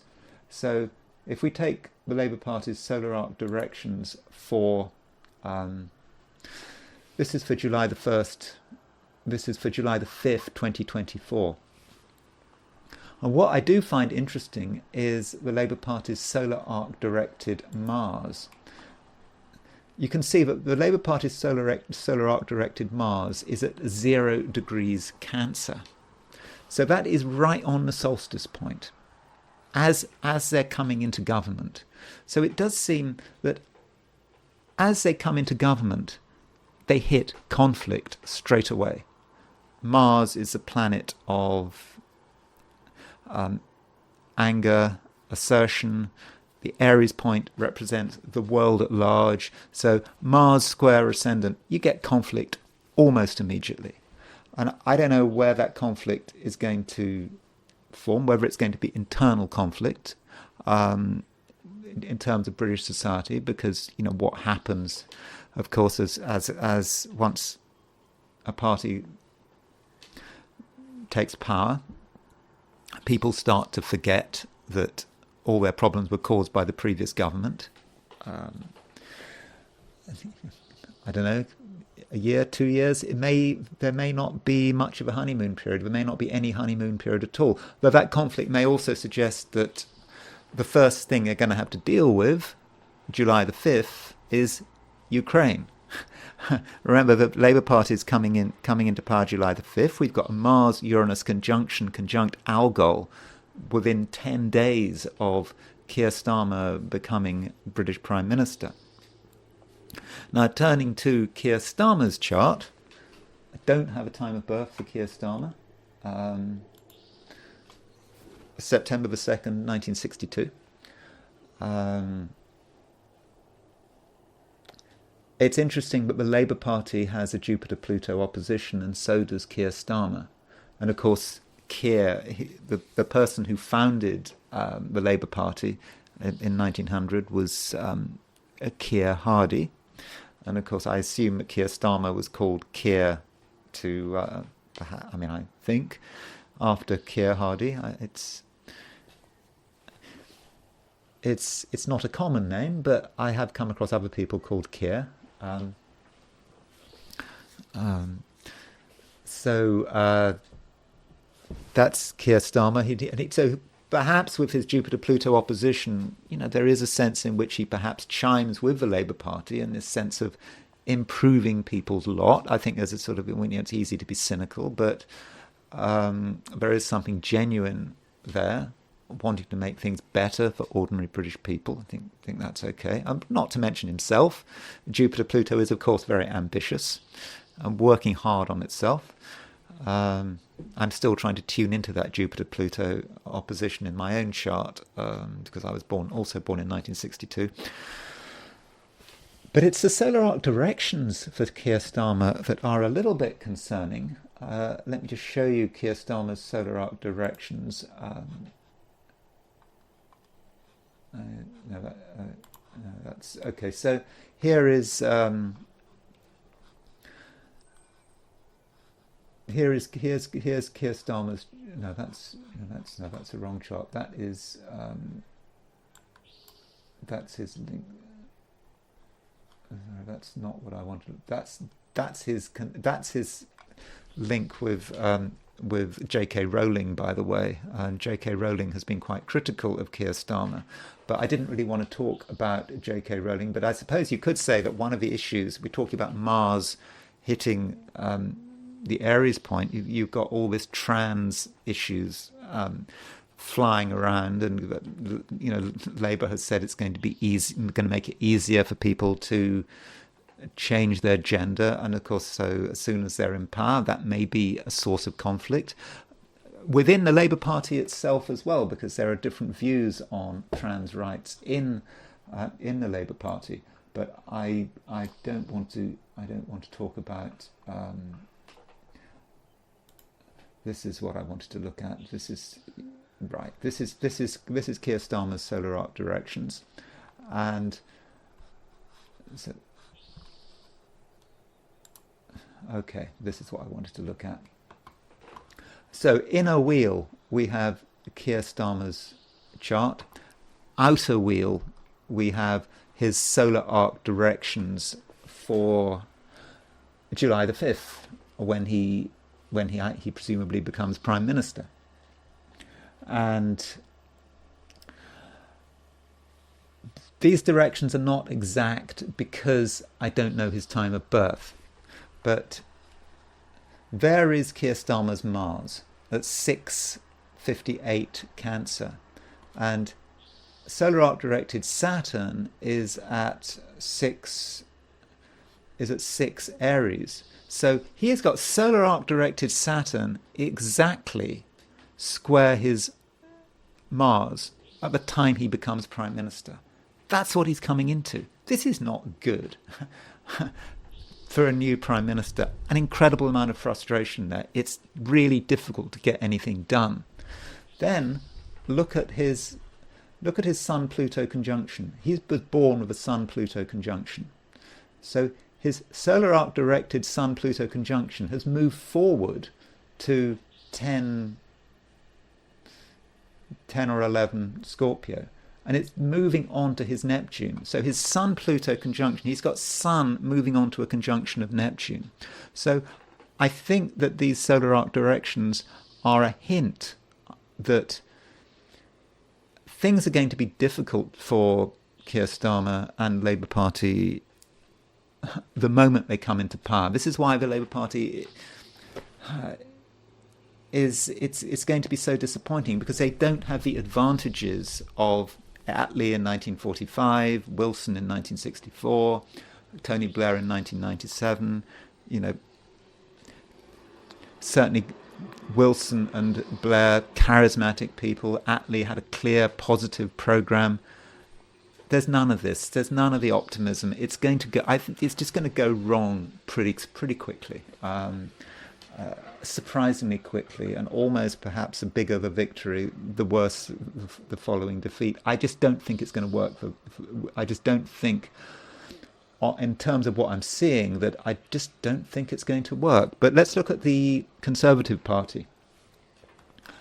So one possible chart for the Conservative Party is December the 18th, 1834, which is the Tamworth Manifesto. it was something, I don't know, I don't have a precise time. I've set this for Lichfield because Lichfield is close to Tamworth, but for some reason the data bank, the software and the software didn't have the coordinates of Tamworth, which I found quite surprising. So this is a view of the Conservative Party. The Conservative Party, in 1832 there'd been this thing called the Great Reform Bill, where it didn't actually make much difference, but more people were allowed to vote, although not that many more people would vote. And the Conservatives opposed the Great Reform Bill. And so they were sort of still recovering, perhaps, from the aftermath of the Great Reform Bill. And so this is a Tamworth manifesto. Now, notice Venus. Venus is at 117 Capricorn. And we have just had a full moon. Is it a full moon? The full moon, June the 22nd, just a few days ago, we had a full moon at 1 degree 7 Capricorn. And so that full moon on Conservative Party's Venus represents, in some ways, the ending of something. Venus in Capricorn, it's sensible Capricorn, doing the right thing, and full moon, it's clear that it's gone wrong. Venus represents how you relate to the public. Venus is close to the Aries point. It's making a connection with the public, but the full moon has just revealed the whole thing to be not working. So that's the Tamworth Manifesto chart. I mean, I could say more about it, but I think I wanted to look at another chart because I understand that I'm running out of time. And I wanted to look at the chart of this chart, which is the chart of the Conservative and Unionist. The Tories had this big defeat in 1906, and there was a real issues about Home Rule. So there were these liberals that were opposed to Home Rule. Home Rule, that is Home Rule for Ireland. If you've ever studied politics, British 19th century, late 19th century British politics, as I did once when I was at school, you'll notice that Ireland is just all over the place. Home Rule, people attacking Home Rule, and the Conservatives, there was a group of liberals that were opposed to home rule. They were liberal unionists, and they joined with the Tories, Conservatives, in 1909, and it was formalised on May the 9th, 1912. So this is a possible chart for the Conservative Party. Again, I don't know what time it is, so I just gone for noon. And so there is... there you see there's a Sun-Saturn conjunction. This Mars-Neptune conjunction is really interesting because what people, if you spent any time in England and have observed what people say about the Conservative Party, a word that keeps coming up with the Conservative Party is sleaze. In the dying days of John Major's regime, he lost the election to Tony Blair in 1997. They always talked about Tory sleaze. The Conservatives were just up to no good. They had all sorts of ways of making money. There was something called cash for questions, where the idea is that Conservative MPs would receive money from businesses and companies, and in order to ask the Prime Minister questions, because you've got Prime Minister's question time, and of course, so of course that highlights a cause. So if a company wants something done or wants something changed, they would pay a Conservative member of Parliament to ask questions, and that is complete sleaze. And so that sleaziness is hard coded into the chart of the Conservatives through the Conservative and Unionist Party. Sleaze. Mars Neptune, by the way, is about sleaze. I've always been right about sleaze. It always worked for me. Always worked for me. Mars Neptune, Seer conjunction, sleaze. It's easy. Now, we've got a new scandal coming up, which is dominating British politics, and it is the betting scandal. So there were a few people that knew that Rishi Sunak was about to call an election, and so they bet on a July election. And of course, that is completely illegal as far as I know. And it's just sleaze, just taking advantage of something, using your political position to make money. And so sleaze is always a problem. It always will be a problem for the Conservatives because they've got a Mars-Neptune conjunction in their May the 9th, 1912 chart. But that Sun-Saturn conjunction provides something different. That gives us a different idea of what might be going on. Now, clearly, there's a moon. I don't know exactly what time it was, but roughly we've got moon square the Sun-Saturn conjunction. So Uranus has been causing all sorts of problems for the Tories. By the way, I should say, if you're not from the UK, Tories, Conservative, they are interchangeable. The word Tory, I think, is an old Irish word meaning robbers, but people have called the Conservatives the Tories, and everyone just calls them the Tories. It's not even a derogatory term. So Sun-Saturn conjunction, you could say, with Moon square the Sun-Saturn conjunction, you can see perhaps the discipline in the party, the focus. This is a party that is really very successful. So what is actually happening right now in terms of the chart? So let's look at the solar return of the Conservative Party.